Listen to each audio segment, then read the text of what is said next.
ليه لازم تبطلي ترضي النرجسي؟ ليه تبطلي ان انت تغيري من نفسك علشان ترضيه؟ اصلا هو عمره ما هيرضى. حتى لو عملتي ايه في نفسك عمره ما هيرضى. هتلاقي نفسك بتغيري من صفات كتير فيكي كويسة حلوة علشان هو بيتضايق. تبطلي تتواصلي مع الناس عشان هو عايزك ليه لوحده. تبطلي تعملي حاجات انت بتحبيها علشان هو بيتعكنن. بيوريكي قد ايه هو مقموص ومتضايق لما انت بتتفرجي مثلا على الحاجة اللي بتحبيها او بتمارسي هواية من هواياتك. تلاقي نفسك عاملة زي الهامستر اللي بيجري جوه الدايرة علشان ترضيه، وهو ابدا عمره ما بيرضى. حتى لو اديله صوابعك العشرة شمع عمره ما هيرضى. تكوني مثلا ست مليانة شوية يقولك لا انا ما بحبش المليانة، خسي. تخسي يقولك شكلك بقى وحش لما خسيتي، وشك بقى بهتان خالص، اتخني تاني. لا كده عاجبه ولا كده عاجبه ولا عمره هيرضى عنك. عشان كده انا بقولك اوعي تفضلي في المحاولات اليائسة دي. ارجوكي خليكي نفسك، ارضي نفسك، استمتعي باللي انت بتعمليه لنفسك. لان هو ببساطة مهما تعملي مش هيرضى. مش حتى هيوريكي ان هو راضي عنك خالص، ولا هيشكر فيكي. كل اللي بيعمله انه بيقلل من قيمتك بيقلل من قيمتك بيقلل من قيمتك لغاية ما تحسي ان انت مالكيش اي لازمة. ليه لازم تنزلي من عجلة الهامستر دي؟ ليه لازم اوقف المهزلة دي؟ ايه هو مفهوم السعادة بالنسبة لك؟ وايه هو مفهوم السعادة بالنسبة للشخص النرجسي؟ السعادة شيء بيتعلق بالمشاعر، شيء عاطفي، حاجة كده بتوصف الترابط بين الناس، بتوصف الشعور بالانتماء أو الاتصال مع شخص آخر.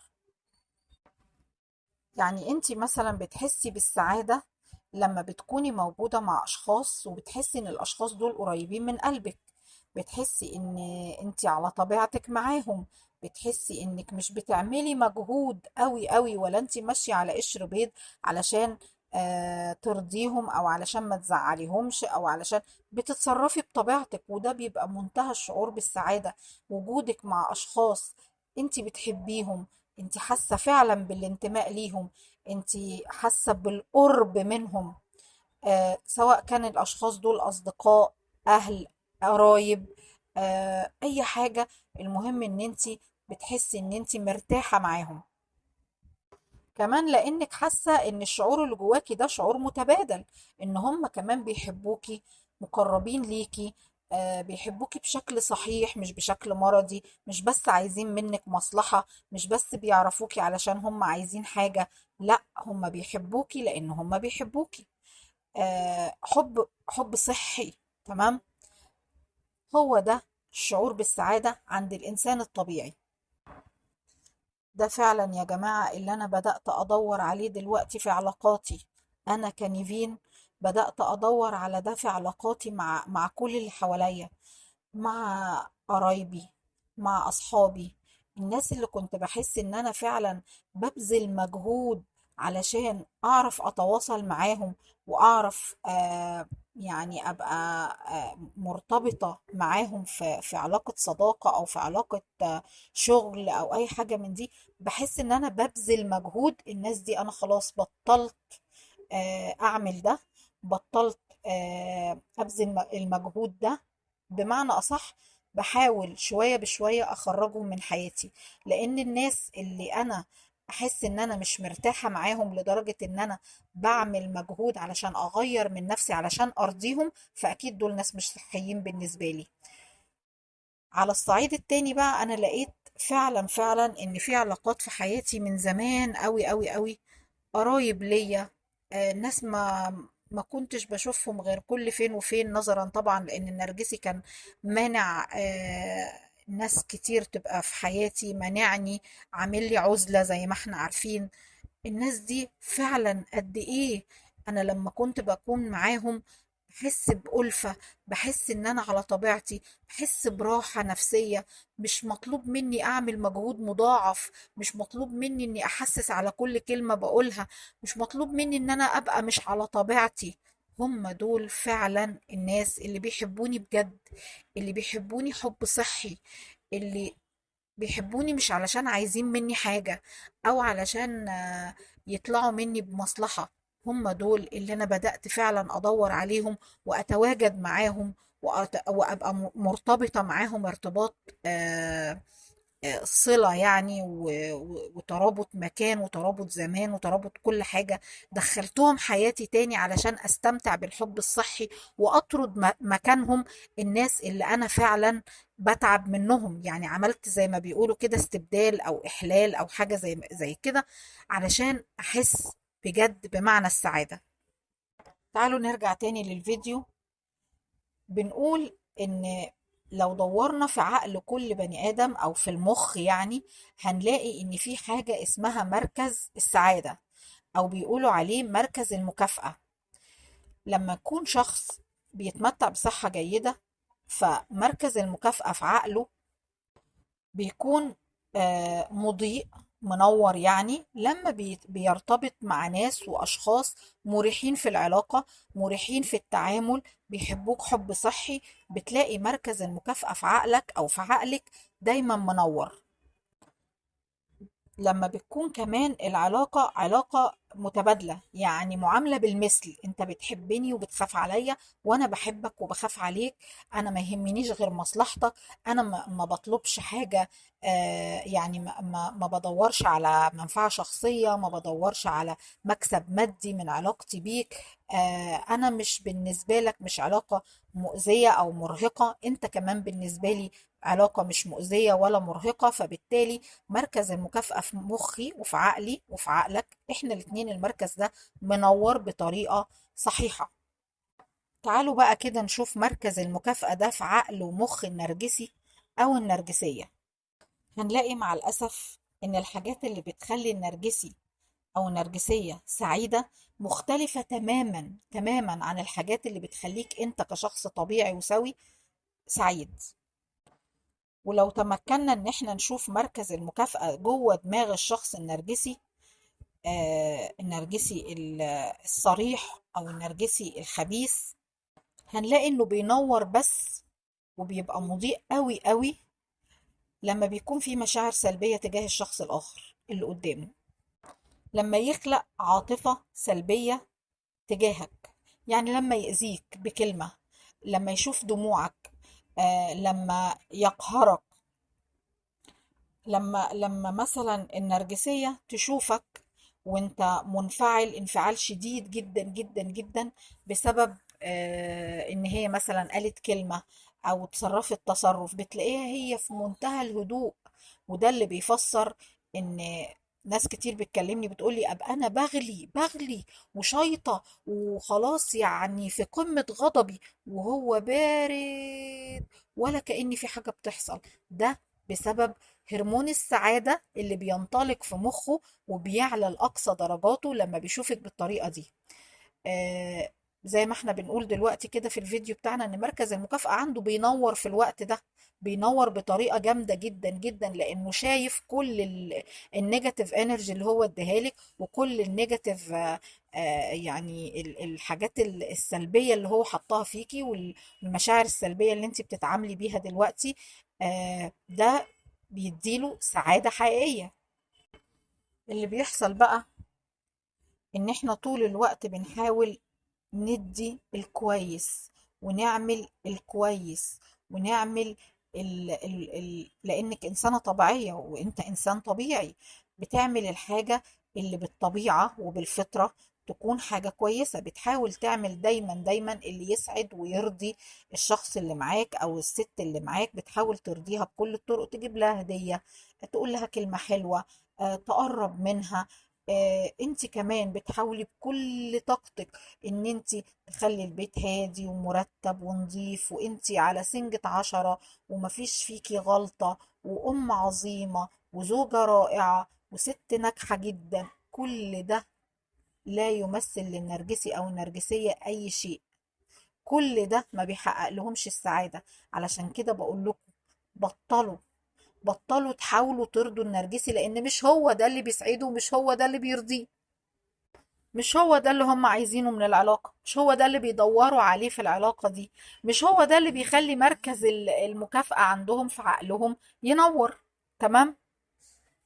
ده برضو يا جماعة بيفسر ليه أسئلة كتير طبعا من اللي بتجيلي، ليه مهما أعمل له ما بيفتكرش كويس، ليه هو للدرجة دي أنا يعني كنت بدي لشخص واطي، والله العظيم بيتقال لي كده فعلا، خسيس، ما بيقدرش، ما مهما اعمل ما بيشوفش كويس. ده انا ياما عملت علشانه وياما يعني ضحيت عشانه وسبت كذا وضحيت بشغلي وضحيت باهلي وياما جبت له وياما عملت له وياما وفرت له وياما وقفت جنبه في مواقف صعبة كتير، ياما خرجته من أزمات كتير. كان في اخت حبيبتي يعني كانت بتكلمني، كانت بتقولي ان هي وقفت معاه في اشد ازمات حياته اللي كان فيها، على وش السجن، خلاص هو هيتسجن، باعت علشانه عربيتها وباعت علشانه شقة كانت بتاعتها، ومع ذلك خانها، ومع ذلك ما هموش اي حاجة من اللي هي عملتها دي. آه، ده بيفسر اللي احنا بنقوله النهارده، ده بيفسر كل السلوكيات دي يا جماعة. النرجسي ما بيعجبوش الكلام ده، مش هو ده اللي بيخلي مركز السعادة في مخه ينور. تمام، فهمنا كده؟ يبقى لما حضرتك تيجي تسألني مثلا، ده انا مش مخليها عايزة حاجة، ده انا بجيب لها هدايا طول الوقت، ده انا على طول بسمعها كلام حلو، ده انا على طول بقدرها وبقول لها انتي ست الكل وتسلم ايدك ويلا نخرج واجيب لها هدية ومنتهى الاهتمام ومنتهى الرعاية، مش هو ده اللي هي عايزاه، مش هو ده اللي بيخلي مركز السعادة في مخها ينور.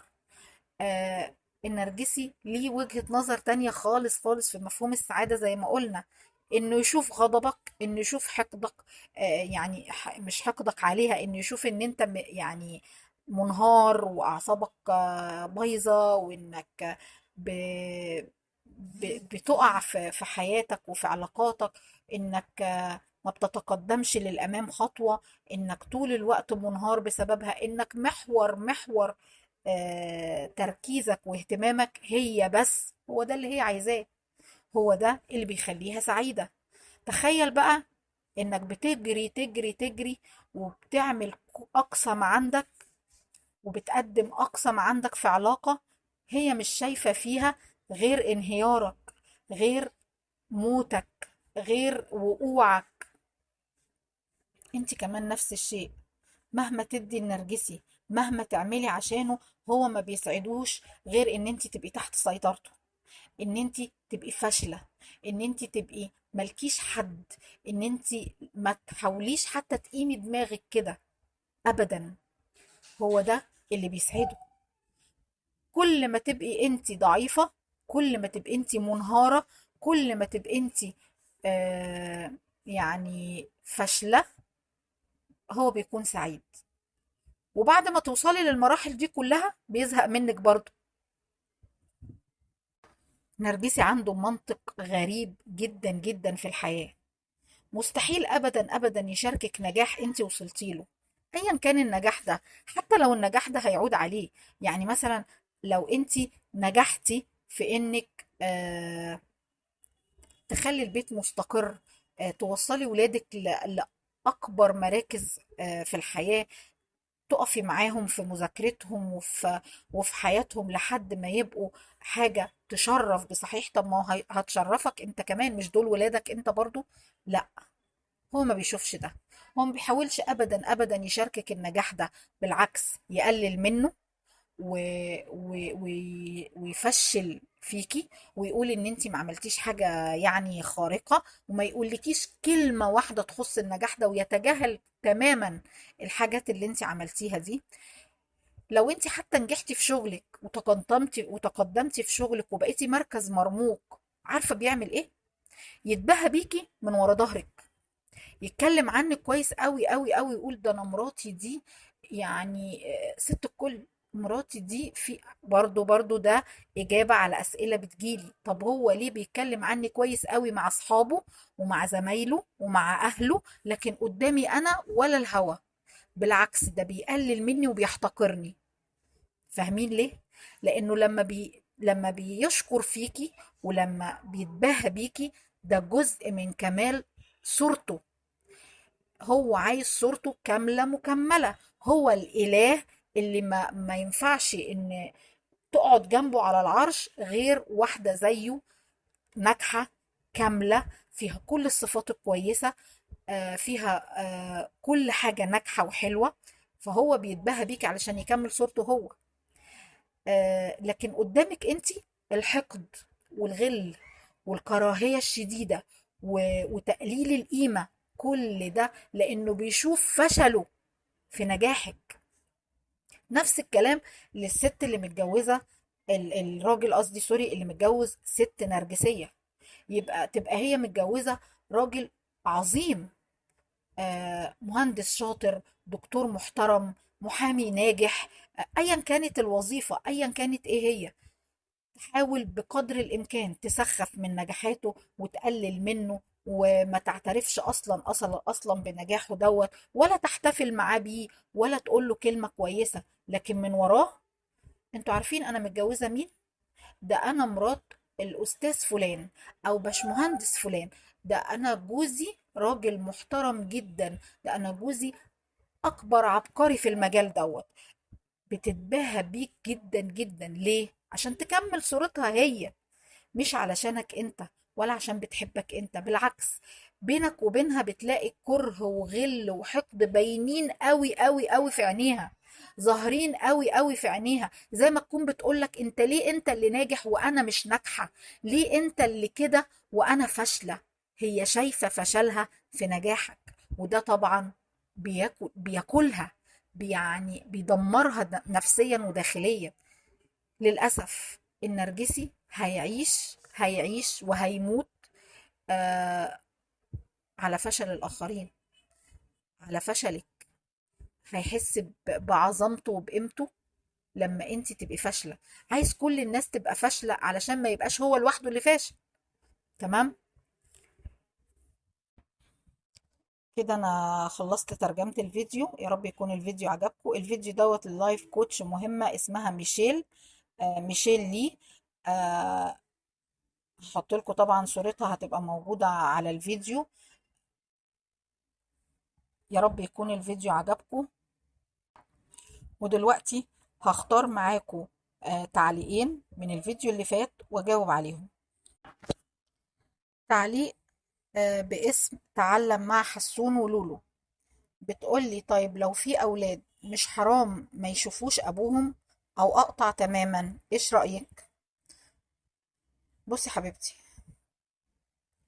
لو تعرفي مدى الأذى والألم والدمار اللي بيسببه النرجسي في نفسية أولادك، مش هتسألي السؤال ده. لو تعرفي قد ايه هو بيخرب في نفسيتهم، بيخرب في عقلهم، وبيخرب في شخصياتهم، لدرجة ان هم بيبقوا مشوهين نفسيا. انا يعني مش قادرة اقولك يعني هو بيدمر قد ايه في نفسيته، في شخصية الاولاد. عشان كده لو انت فعلا قدرتي تهربي من النرجسي، حاولي تبعدي اولادك عنه باقصى درجة. حاولي يكون تواصله معاهم تواصل سطحي جدا، بحيث انه ما يقدرش يزرع فيهم حاجة، ما يقدرش يكلمهم في تفاصيل حياتهم، ما يقدرش يوصل لهم سمه. انا بكلمكم الكلام ده عن تجربة. كل حد عنده اولاد من النرجسي يحاول يحميهم بكل الطرق، لان بجد الضريبة غالية جدا جدا، وهي صحة أولادنا النفسية. تعليق كمان باسم سميرة سعيد، يسعد مساكي، يا ريت تردي على سؤالي. النرجسي كان زميلي بالجامعة، بعد عيشني ملكة حسيت انه بعلاقة مع زميلة تانية يعني معانا، واجهتهم، انكروا اتنيناتهم، زعل مني وعاتبني وغضب عليا اشد غضب، وانا حاولت بكل الطرق اصدقه وارجع له، وارجعه لعلاقتنا. بين يرفض وبين يرجع لحد آخر يوم في الجامعة.